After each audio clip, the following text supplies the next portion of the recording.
Você sabe o que é saneamento nos locais de trabalho? Sabe sobre a NR32? E sobre doenças ocupacionais? É sobre esses assuntos que vamos conversar após a vinheta.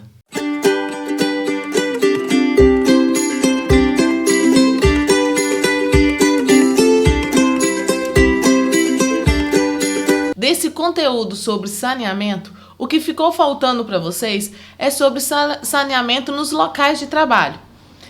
Vocês já até fizeram a prova, sobre o conteúdo de saneamento. E a aula de hoje é sobre isso. E aí nós vamos fazer o fechamento do conteúdo de saneamento. Todo esse tempo que nós estudamos sobre o saneamento, nós vimos que o primeiro princípio, do saneamento, no qual se baseia o saneamento, o acesso ao saneamento básico no Brasil, é a sua universalização. Nós vimos até sobre o novo marco legal que fala sobre a universalização até 2033. Então, ou seja, é um direito para todos, Mas muitos não possuem saneamento adequado, não só nas suas casas, até mesmo nas empresas. Muitos funcionários, muitas empresas não possuem saneamento adequado para os seus funcionários. Então, além de residências sem acessos aos serviços de água e esgoto, ainda existem muitos locais públicos e áreas de trabalho que não possuem esse princípio da universalização. Os locais de trabalho, eles devem garantir aos seres humanos instalações e condições salubres e adequadas, promovendo a sua saúde e prevenindo, então, as doenças. Assim, nós aprendemos que as empresas, os locais de trabalho, devem dar garantia ao funcionário, devem dar condições que contribuem, a melhoria na sua saúde, no seu bem-estar, evitando então as enfermidades, evitando então as doenças. Mas infelizmente, como nós vamos ver que muitas empresas não possuem o saneamento dentro das empresas, não possuem saneamento no local onde os seus funcionários estão trabalhando.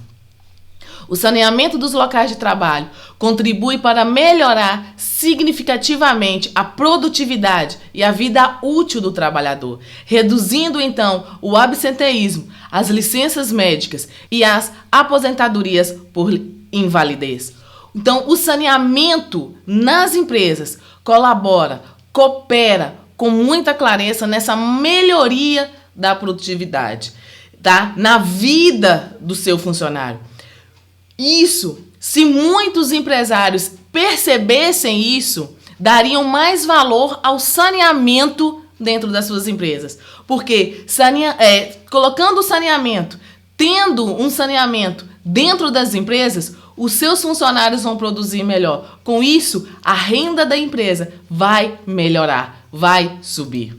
A implantação da rede de esgoto reflete positivamente na qualidade de vida do trabalhador, gerando um aumento da sua produtividade e da sua renda, além de contribuir para a valorização dos imóveis. Estudos mostram isso.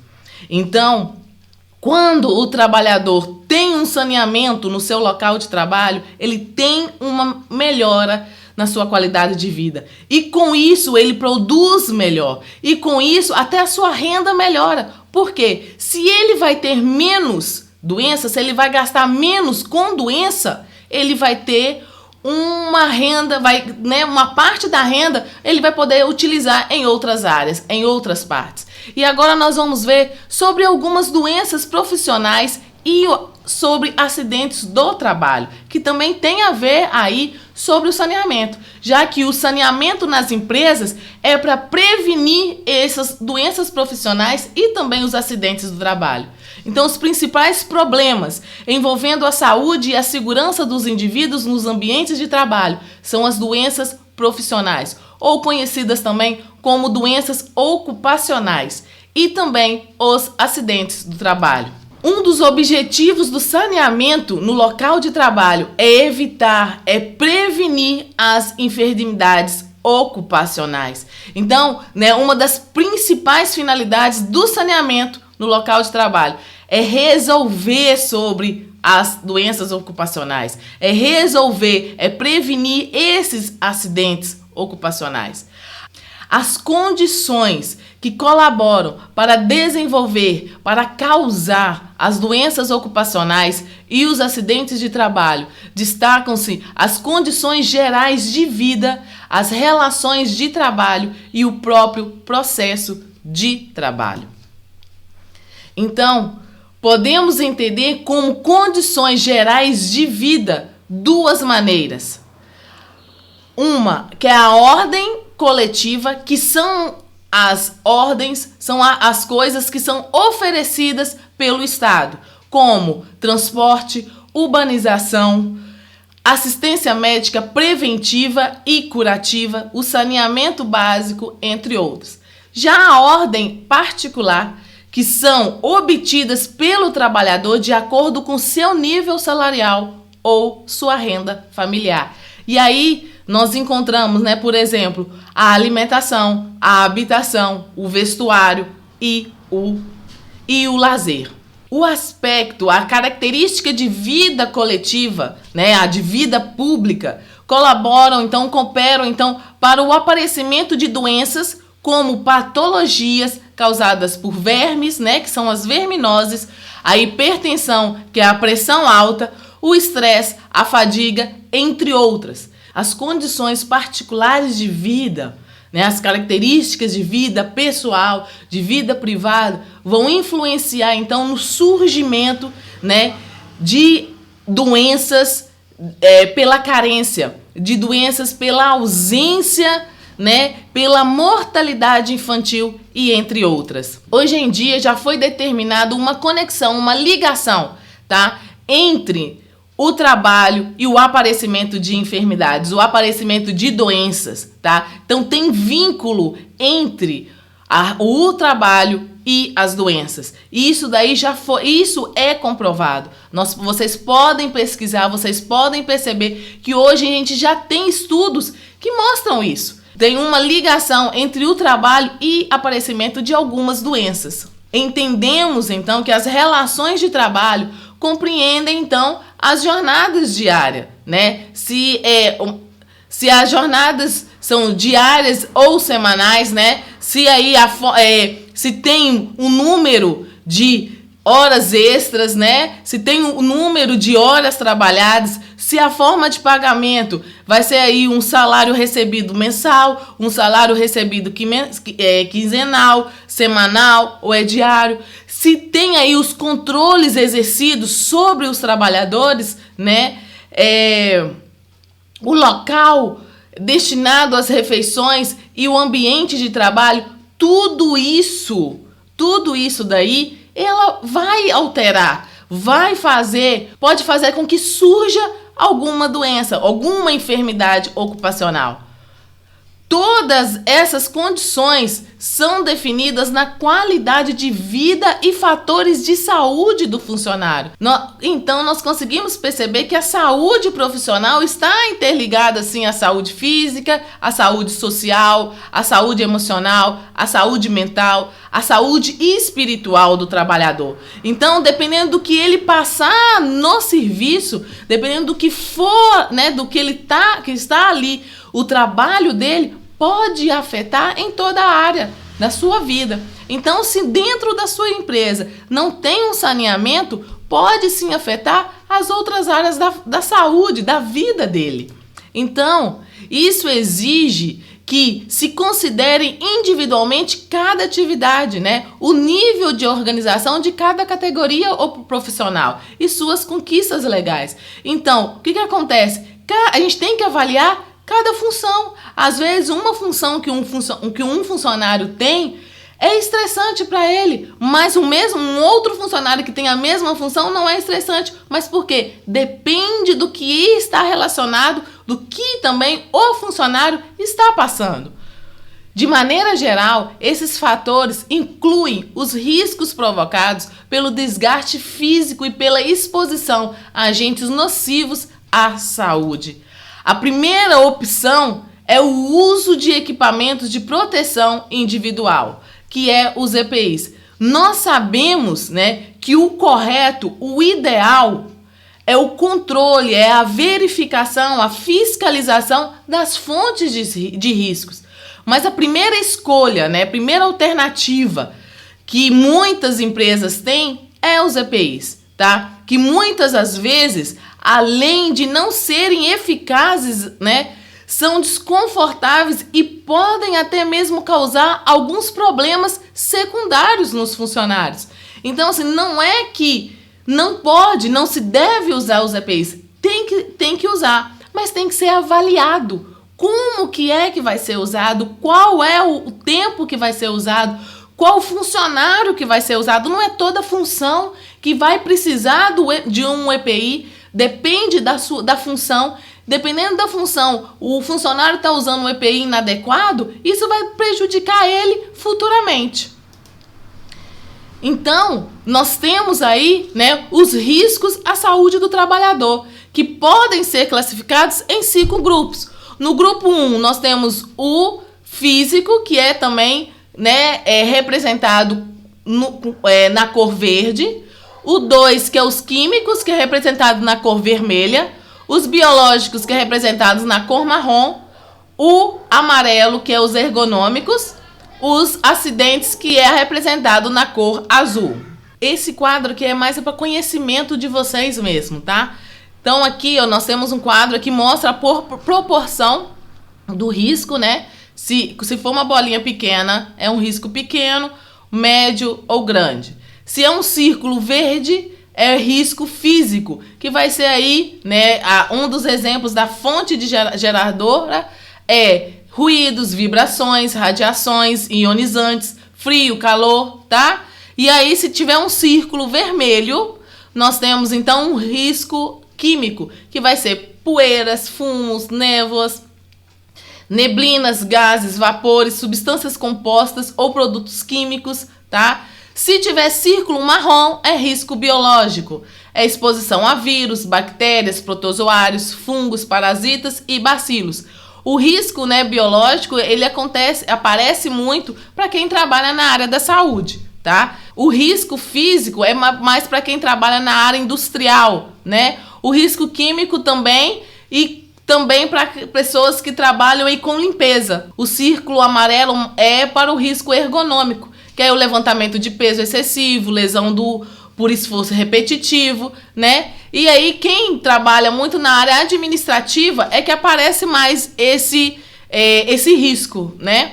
Já o círculo azul é o risco de acidentes. Isso daí é para todas as áreas, né? Então, aí é um arranjo físico inadequado, a iluminação deficiente, não utilização de equipamento de segurança, máquinas e equipamentos sem proteção. E lembrando que isso daí é mais para vocês terem conhecimento, tá? Porque provavelmente quando vocês estiverem trabalhando na área que vocês estiverem trabalhando, vai ter aí um mapa, né, de risco, tá? E aí o mapa de risco ele é representado assim, tá bom? Vários locais de trabalho são ambientes muito perigosos, mantendo a saúde dos trabalhadores sob constantes ameaças. É frequente a comunidade também estar exposta a riscos oriundos das empresas por meio da poluição ambiental e o lançamento de resíduos líquidos ou sólidos nas águas ou no solo, até a produção de ruídos acima dos limites de tolerância ou a exalação de odores desagradáveis.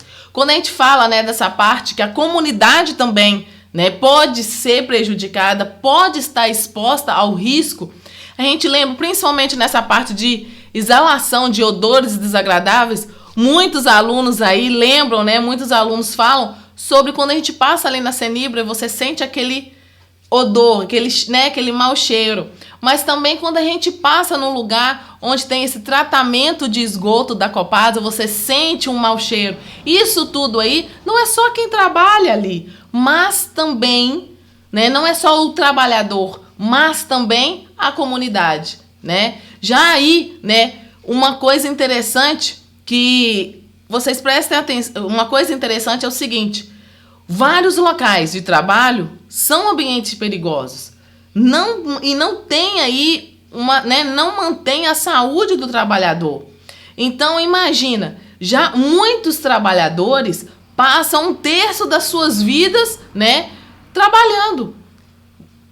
Nós temos 24 horas, o dia tem 24 horas, 8 horas no nosso dia, no mínimo, a gente passa trabalhando. A gente passa nesses ambientes que muitas vezes são insalubres, que muitas vezes são agressivos, que muitas vezes são perigosos, que muitas vezes contém aí alguma ameaça à saúde do trabalhador. Então, a gente tem que lembrar, a gente tem que perceber que muitas vezes não só os trabalhadores vão estar expostos, mas a comunidade. E aí a comunidade fica até mais tempo, porque a comunidade está ali perto, fica 24 horas perto dessa empresa. Então, nós precisamos pensar também, nesse saneamento nas empresas. Nós precisamos pensar também na importância do saneamento nas empresas. O legal, e socialmente falando, é que a empresa, seja qual for o ambiente, se é uma fábrica, se é uma oficina, se é um escritório,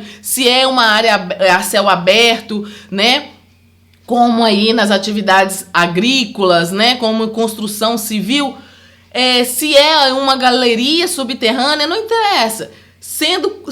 Seja qual for o ambiente da empresa, ela tem que ter instalações, ela tem que ter equipamentos e condições de trabalho que atendam, aos patamares mínimos de segurança e higiene para os trabalhadores, exigidos por lei, exigidos pela legislação. Então, é obrigação da empresa oferecer medidas de controle e prevenção de acidentes do trabalho e de doenças profissionais a seus funcionários e tomar cuidados específicos com a comunidade.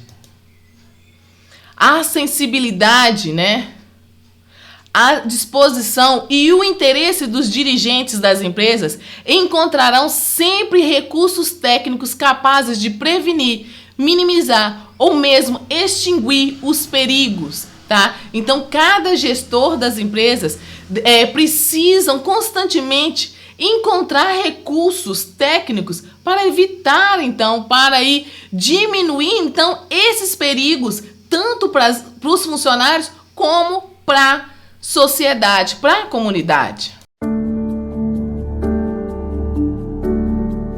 Acontece o acidente de trabalho e fica totalmente desnorteado, não sabe, tem a minha noção do que vai acontecer. Meu nome é Roberto, tenho 48 anos de idade e sofri acidente de trabalho. Um ambiente de trabalho saudável é aquele onde os riscos, que são inerentes a todos os ambientes e processos de trabalho, eles têm que ser avaliados, minimizados ou pelo menos diminuídos. As principais causas de acidente é o ambiente desfavorável, às vezes a questão de meta que essas pessoas têm que atender, o tempo de trabalho, às vezes a carga horária é excessiva. O empregador é responsável por treinamento dos trabalhadores, por disponibilizar todos os instrumentos necessários para ele realizar esse trabalho de forma adequada. E o trabalhador, além de utilizar esses EPIs, tem que conhecer o seu processo de trabalho, Porque quando eu conheço um processo de trabalho e eu realizo de forma adequada, eu tenho menos chance de acidente de trabalho e adoecimentos no meu trabalho. Foi um acidente de trabalho de choque elétrico. Depois de 20 minutos, sentiu um mal-estar e paralisou do lado direito. O trabalhador, quando ele se expõe a uma situação que possa estar em risco, o que ele deve fazer é procurar alguém para que possa orientá-lo, receber a orientação adequada para que ele não venha a adoecer com relação à atividade a qual ele está desenvolvendo. Aí chamaram a SAMU, aí foi que me encaminharam para o hospital. O atendimento foi ótimo, foi bom, foi rápido, assusta bastante. Logo no momento eu pensei muito na família e os filhos, na família da gente, sair vivo. Sem que sai para trabalhar, nunca imagina que vai ter um susto desse. Eu ia para o serviço, 5h30 da manhã. quando aconteceu o acidente. Eu estava na parada sentado, chegou um cidadão e chocou com a parede de concreto, com o carro. Ali, foi direto para o hospital. Me procuraram que tinha que operar, tinha que cortar a perna, amputar a perna. Aí eu disse que podia cortar. A perna ia, a vida ficava. Todos nós devemos nos preocupar com a saúde do trabalhador. Somos todos trabalhadores e a preocupação é tanto do trabalhador quanto do empregador. Meu nome é Ingrid Passos, tenho 39 anos e eu sofri um grave acidente de trabalho, um fogo. Eu trabalhava no restaurante, eu trabalhava no caixa e um certo dia eu fui fazer uma função que não era minha. Foi um acidente grave e ela permaneceu conosco durante um pouco mais de 3 meses. Quando você tem mudança de função de um trabalhador sem treinamento, propicia acidente de trabalho ou pode propiciar acidente de trabalho. Como foi um caso de queimadura grave, você ainda vai passar por vários processos para poder a regeneração dessa pele. O SUS hoje ele oferece a assistência, oferece a questão da reabilitação, questão do atendimento para todos os trabalhadores. Tanto os acidentes de trabalho quanto as doenças relacionadas ao trabalho têm N causas e o SUS está apto e está organizado para atender todos eles. Agradeço aos médicos, né, pela agilidade deles, né, porque foi muito rápido e dali eles me deram muita atenção, muito que eu percebia neles, aquela vontade de fazer por mim. Tô vivo, isso é bom demais. Tô bem, vou ficar melhor ainda. Todo trabalhador tem que se precaver. Está num ambiente de trabalho seguro, você se sente mais à vontade, se sente mais tranquilo. Vocês viram então nesse vídeo que um ambiente de trabalho saudável é aquele que, no mínimo, diminui, né, aí as enfermidades, os acidentes de trabalho. E a gente consegue minimizar, a gente consegue prevenir essas doenças, né, esses acidentes de trabalho com o saneamento nas empresas. E agora, né, já que nós falamos aí sobre riscos à saúde do trabalhador, antes da gente continuar falando sobre o saneamento, né, nas empresas, nós precisamos entender um pouco sobre a NR32. Fala sobre a segurança, né, para aí as pessoas que trabalham na área da saúde. Então, é bom a gente entender um pouco sobre a NR32, porque tem a ver, muito a ver, sobre o saneamento nas empresas, principalmente as empresas na área da saúde. E esse vídeo vai mostrar um pouquinho sobre esse assunto.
Então vocês viram que nós temos leis, né, Nós vamos ver ainda durante essa aula que nós temos várias leis, mas essa NR32, ela é direta, né, para aqueles que trabalham em serviços de saúde. Então nós temos medidas de segurança para essas pessoas. Nós temos orientações como deve ser feito a segurança desses funcionários. Agora nós vamos continuar falando sobre o saneamento das empresas, vamos falar sobre as medidas de saneamento dentro da empresa. Há uma série de medidas de saneamento da empresa que contribuem para a prevenção de acidentes e doenças profissionais no ambiente de trabalho. E nessas medidas de saneamento da empresa, nós temos aí adequação das instalações, né, das atividades, dos processos produtivos desenvolvidos aí pelos profissionais, pelos funcionários. Então, várias medidas que nós vamos estar vendo durante essa aula. Uma empresa, ela pode ter uma planta elaborada especialmente para a atividade que desenvolve. A empresa pode fazer a construção do seu local de trabalho conforme a atividade que ela exerce, ou a empresa pode aproveitar, pode adequar uma construção para a sua atividade, tá? Lembrando que tanto ela fazer uma construção conforme a atividade dela, ou pegar já uma construção e adequar para a sua atividade, tem que ter planejamento correto que vai evitar, então, os problemas de segurança, tanto para o ambiente como para o funcionário. E para isso, tá?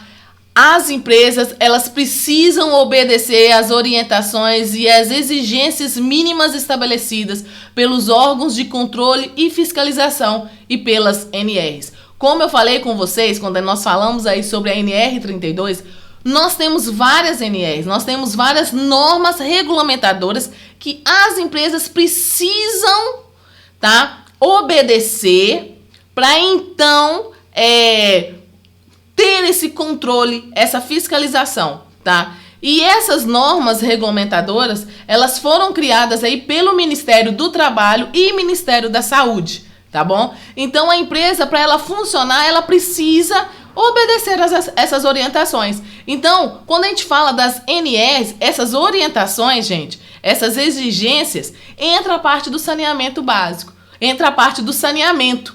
Vocês vão ver que nós temos medidas, nós temos aí orientações, até mesmo o tamanho do banheiro, como é a construção para o banheiro, o que é utilizado para ter o banheiro ou os armários, tudo isso aí, pela lei, tá? Tem uma orientação. Todos os requisitos, todas as orientações, todas as condições pretendem reduzir a exposição do funcionário aos riscos químicos, físicos, biológicos e ergonômicos, que podem então provocar doenças ocupacionais e prevenir então os acidentes. Então todas, né, essas orientações que tem nas NRs é para isso, para prevenir as doenças ocupacionais e evitar, então, os acidentes de trabalho. Um dos exemplos de NR, né, de orientações que nós temos, é a NR8. E eu vou colocar para vocês aí algumas orientações que nós temos nessa NR, só para vocês perceberem como que é detalhado as orientações que o Ministério do Trabalho e o Ministério da Saúde colocou para que essas empresas possam realmente estar seguindo. Uma dessas orientações é: o tipo de construção do prédio e o material empregado devem estar de acordo com o tipo de trabalho e com os equipamentos envolvidos nas atividades. O pé direito deve ser no mínimo de 3 metros, salvo a autorização para alturas menores, dependendo da atividade desenvolvida. Rampas e escadas devem ser providas de corrimão. Pisos em geral devem ser de material antiderrapante.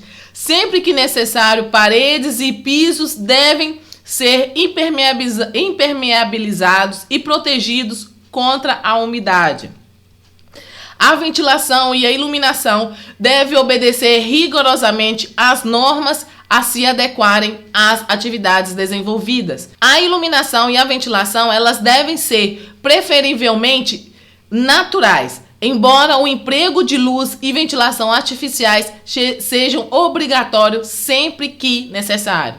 Dependendo dos materiais ou produtos químicos utilizados no processo industrial, muitas vezes é obrigatória a adoção de ventilação artificial, que devem ser projetada, bem instalada e bem conservada. Isso daí, esse terceiro ponto, é conforme principalmente a NR15, que vai estar interligada aí, tá? A NR15, ela trata exclusivamente dos produtos que exigem ventilação artificial, tá bom? Então, as instalações elétricas devem ser projetadas e executadas dentro de rígidos padrões de segurança, com materiais da melhor qualidade e submetidas à manutenção periódica por pessoal especializado. Instalações sanitárias, vestuários, refeitórios devem seguir as orientações da NR24. As fontes de calor, principalmente radiante, exigem cuidados especiais. Fornos e fornalhas devem ser instalados em ambientes isolados ou separados dos operadores por anteparos isolantes. Radiações ionizantes, cada vez mais empregadas em atividades industriais, devem obedecer rigorosamente às normas estabelecidas pela Comissão Nacional de Energia Nuclear. Fontes de ruídos contínuos ou intermitentes devem ser enclausuradas para reduzir a propagação do som, ou trabalhadores devem usar EPIs. Máquinas e equipamentos. As principais ferramentas de trabalho devem ser dotados de dispositivos de segurança. Principalmente essa última orientação também está conforme as orientações detalhadas na NR12. Então isso daí é só para vocês perceberem algumas orientações e exigências que nós temos na NR8. Nós temos várias NRs. Se vocês procurarem na internet NR, né, do Ministério do Trabalho, vocês vão ver, na realidade tem até um livro, dessa grossura. São várias NRs. Nós temos muitas NRs, tá? Então, assim, cada NR é específica para uma área.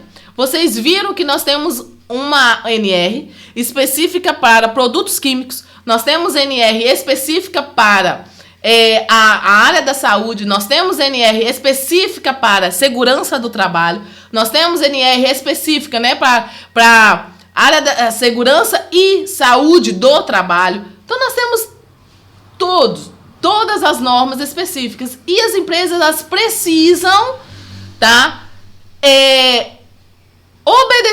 as empresas precisam obedecer essas orientações conforme a legislação. Então, os cuidados para prevenir e controlar os acidentes e as doenças profissionais exigem ampla atuação dos empregadores, dos órgãos de controle e fiscalização competentes e também dos trabalhadores. Os trabalhadores precisam também fiscalizar. E aí entram, então, né, as CIPAs, que são aí as comissões internas de prevenção e acidentes do trabalho. Então, não é somente a empresa, né, os empregadores que tem que estar aí olhando e fiscalizando, mas também os trabalhadores, tá? Precisam exigir, né, tanto dos funcionários como das empresas, dos empregadores, essas medidas, tá? E fazer funcionar essas medidas. Ainda há muito a fazer para que o saneamento das empresas promova efetivamente a segurança, o bem-estar e a saúde do trabalhador, o que acarreta, então, o aumento da produtividade. Nós já vimos isso, né? Algo que ainda não foi compreendido por grande parte dos empresários. Muitas empresas, muitos empresários não pensam no saneamento nas empresas fazem simplesmente, né, fazem aí o mínimo para cumprir a legislação, tá? Não pensam muito no saneamento das empresas porque eles não têm essa noção de que o bem-estar, né, de que o saneamento vai causar o bem-estar, que o saneamento vai trazer mais segurança para o trabalhador, trazendo mais segurança, trazendo mais bem-estar, trazendo mais qualidade de vida. O trabalhador produz mais, produzindo mais, aumenta, né, aí o rendimento da sua empresa. Então, muitos empresários não pensam assim. Muitos empresários acham que estão jogando dinheiro fora. Então, não investem em saneamento na empresa deles. E aí, só fazem o essencial. Só fazem aquilo que realmente a lei exige. O mínimo que a lei exige. Então, o ideal, o correto, o certo seria que a ação prevencionista fosse considerada atividade de valor técnico, administrativo e econômico para a organização e um benefício para o empregado e para a comunidade. Mas uma outra coisa que é importante, né? Mas o importante também a gente pensar, a gente falar é sobre o descaso dos empregadores e da legislação em relação aos trabalhadores rurais, né?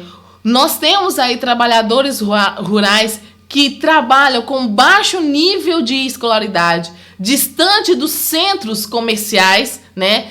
Eles trabalham aí dispersos em grupos de trabalho com poucas pessoas, né? Esses trabalhadores muitas vezes não têm acesso às informações, tá? Trabalham com pouca força de pressão, né? Mantêm-se então desprotegidos e expostos a diversas condições de risco à saúde.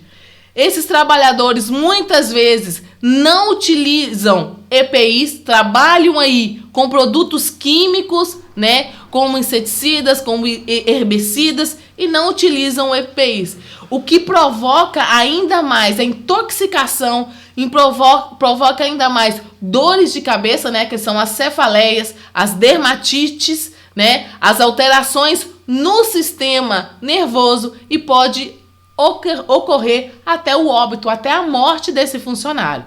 Uma outra coisa eles trabalham com ferramentas cortantes, provocando então ferimentos. E quando a gente fala sobre esse ferimento, né, esse ferimento, nós sabemos que ao acontecer esse ferimento é uma porta aberta aí, né, uma porta de entrada para as infecções, porque vários micro-organismos vão estar entrando através desse ferimento, dessa porta que foi aberta. E aí o funcionário pode perder aquele membro, né? Pode perder uma parte do corpo ou até mesmo levar à morte por causa dessa infecção que ocorreu através desse ferimento. Uma outra coisa são as operações de máquinas agrícolas que produzem muito ruído, produzem vibrações e podem ocasionar, então, riscos de acidentes, tá? Eles também trabalham, muitas vezes, em locais que onde eles podem ser aí picados, né, por insetos ou animais peçonhentos. Quando a gente fala animais peçonhentos, aí entra os escorpiões, as aranhas, né, cobras, entre outros animais. O contato, então, com poeiras de matérias-primas como algodão, bagaço de cana, causam problemas respiratórios, assim como conjuntivites e rinites, tá? E outra coisa, a jornada de trabalho desses funcionários é uma jornada de trabalho extensiva que gera muito cansaço físico, tensões psíquicas e suscetibilidades a doenças. O trabalho na fazenda começa cedo. Todos acordam por volta das 5 horas da manhã. Por isso, nossa equipe teve que pegar logo a estrada para encontrar os trabalhadores pantaneiros.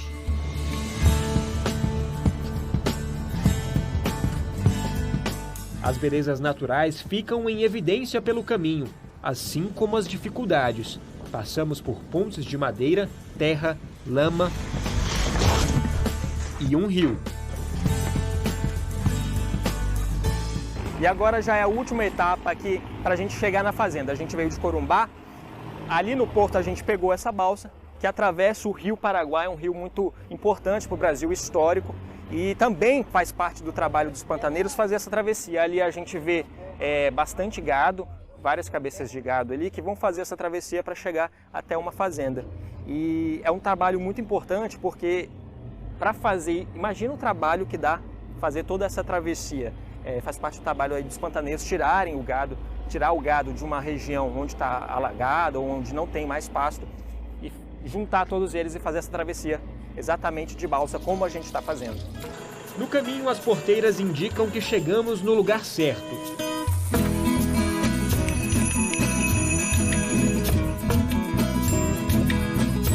Esse é o local de trabalho de diversos pantaneiros. A gente está em uma fazenda no meio do Pantanal.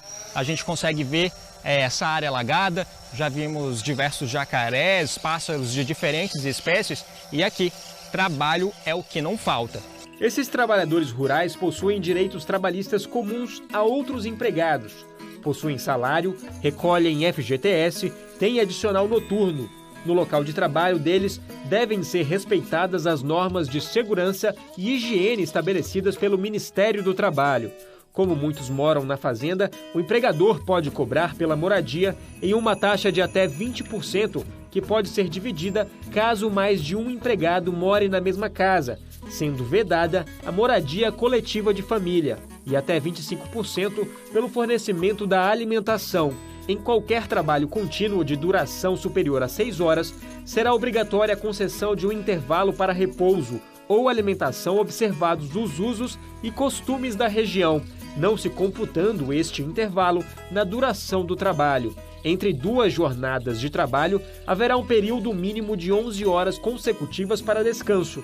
Nos serviços que são intermitentes, os períodos entre a execução das tarefas não contam como intervalo. Na atividade pecuária, que é o caso dos pantaneiros, é considerado trabalho noturno as atividades exercidas entre as 8 da noite e as 4 da manhã. Vocês viram então aí um pouco dessa realidade, né? Que os nossos produtores, que os nossos trabalhadores rurais têm. Então a gente consegue visualizar, né? Como muitas vezes os empregados desprezam muitas vezes os trabalhadores rurais, né? Como tem um descaso desses trabalhadores rurais e até mesmo a legislação em relação aos trabalhadores rurais, ela é um pouco escassa, né? E aí, com isso, os empregados aproveitam, né, desses trabalhadores rurais. Dando continuidade à nossa aula, nós vamos falar agora sobre a NR24, que fala sobre as condições sanitárias e de conforto dos locais de trabalho. Como eu falei com vocês, nós temos várias NRs e cada NR fala sobre um assunto.